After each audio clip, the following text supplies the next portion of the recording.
नमस्कार. जय महाराष्ट्र, जय शिवराय, जय शंभूराजे. नागेश्वर दुर्गप्रेमी मित्रमंडळ, कोळंबे बागवाडी, तालुका जिल्हा रत्नागिरी यांच्याकडून आपणास दीपावलीच्या खूप खूप शुभेच्छा.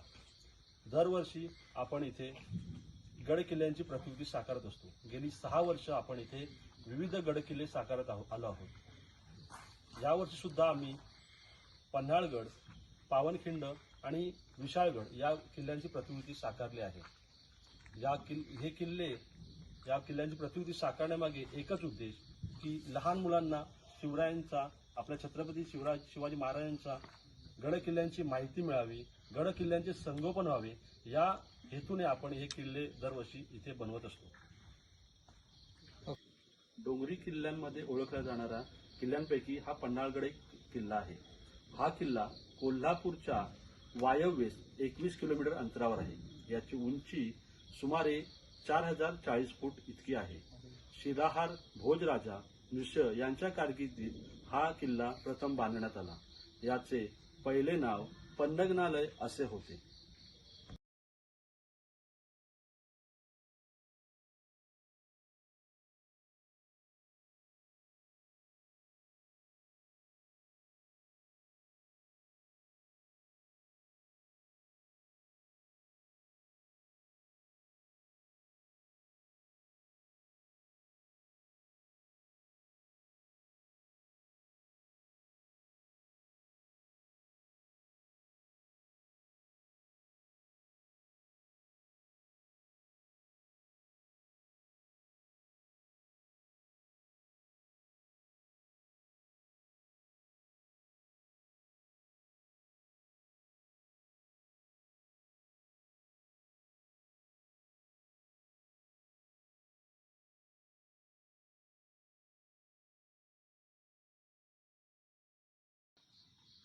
ज्यावेळी फेब्रुवारी 1660 मध्ये सिद्धी-जोहर विजापूरहून चाल करून येत होता, याची भनक महाराजांना लागली. त्याच्यासोबत अफाट सैन्य होते. महाराजांनी जसं अफजल खानाच्या वेळी अन्नधान्याची नासधूस झाली, सामान्य जनतेचे हाल झाले, असे हाल होऊ नयेत याकरिता महाराजांनी सीमेवरचा किल्ला निवडला. आणि तो सीमेवरचा जो किल्ला होता तोच पन्हाळगड. आणि ह्या पन्हाळगडावर महाराजांनी येऊन थांबले. या किल्ल्याला सिद्धी-जोहर याने मार्च पासून सलग 4 महिने वेढा घातला होता. आणि या 4 महिन्याच्या वेढ्यामध्ये शिवाजी महाराजांचं आणि किल्ल्यावरचं अन्नधान्य संपुष्टात येऊ लागलं होतं. आता अन्नधान्य संपुष्टात आलं म्हटल्यावर आपल्याला महाराजांना आता एक संरक्षित किल्ला पाहावा लागणार होता. आणि जो संरक्षित किल्ला म्हणजे होता तो विशाळगड. या विशाळगडाकडेच महाराजांना कूच करायची होती. आणि या अनुषंगाने महाराजांनी आपल्यासोबत 600 मावळे घेतले आणि पुढे कूच करण्याचे ठरवले. यामध्ये महत्वाचे शिलेदार म्हणजे शिवा काशीद आणि बाजीप्रभू देशपांडे हे 2 शूर मावळे होते.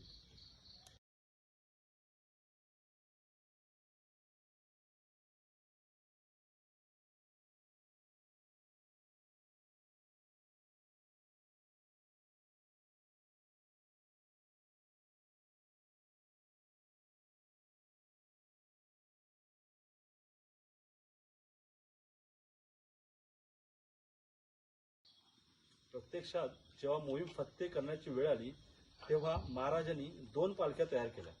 एका पालखीमध्ये स्वतः महाराज बसले आणि दुसऱ्या पालखीमध्ये त्यांच्यासारखे दिसणारे हुबेहूब मावळे शिवा काशीद यांना बसवले. 2 पालख्या 2 दिशेला निघाल्या.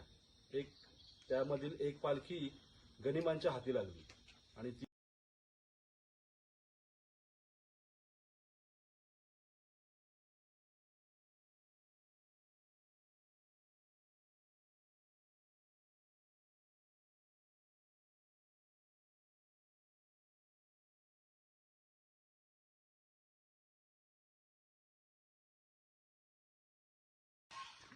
सिद्धी-जोहरला जेव्हा समजलं की हे शिवाजी महाराज नसून हा महाराजांचा हुबेहूब सोंग घेतलेला मावळा आहे, तेव्हा सिद्धी-जोहरने पुन्हा पाठलाग सुरू केला.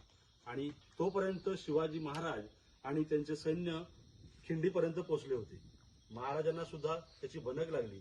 सिद्धी-जोहर आपला पाठलाग करतोय याची भनक लागताच बाजीप्रभू देशपांडे यांनी महाराजांना सांगितले, महाराज तुम्ही विशाळगडाकडे कूच करा.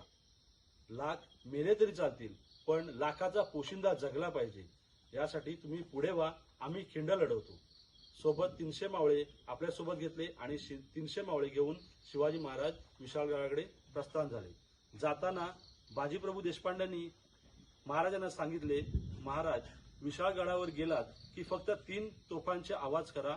जिथपर्यंत 3 तोफांचे आवाज येत नाहीत तिथपर्यंत मी इथे खिंड लढवत राहीन.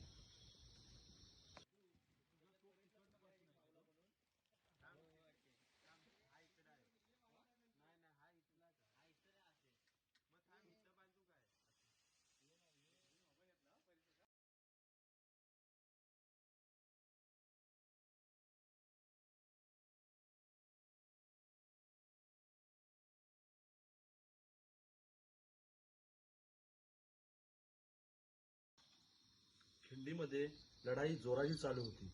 एक एक मावळा आपला धारातीर्थी पडत होता. परंतु महाराज विशाळगडाकडे पोहोचले नाहीत तोपर्यंत बाजीप्रभूंनी खिंड अडवून धरली होती. जसे महाराज संध्याकाळच्या प्रहराला विशाळगडाकडे पोहोचले तेव्हा महाराजांनी 3 तोफांचे आवाज केले आणि तेच आवाज जेव्हा बाजीप्रभू आणि मावळ्यांच्या कानावर ऐकू गेले तेव्हा त्यांना असे समजले की महाराज आपले विशाळगडावर सुखरूप पोहोचले. तसे एक एक मावळ्यांनी आपले प्राण सोडले आणि पुढे ही या मावळ्यांची कर्तबगारी आणि रक्त सांडलेली खिंड पुढे पावनखिंड म्हणून संबोधण्यात आली.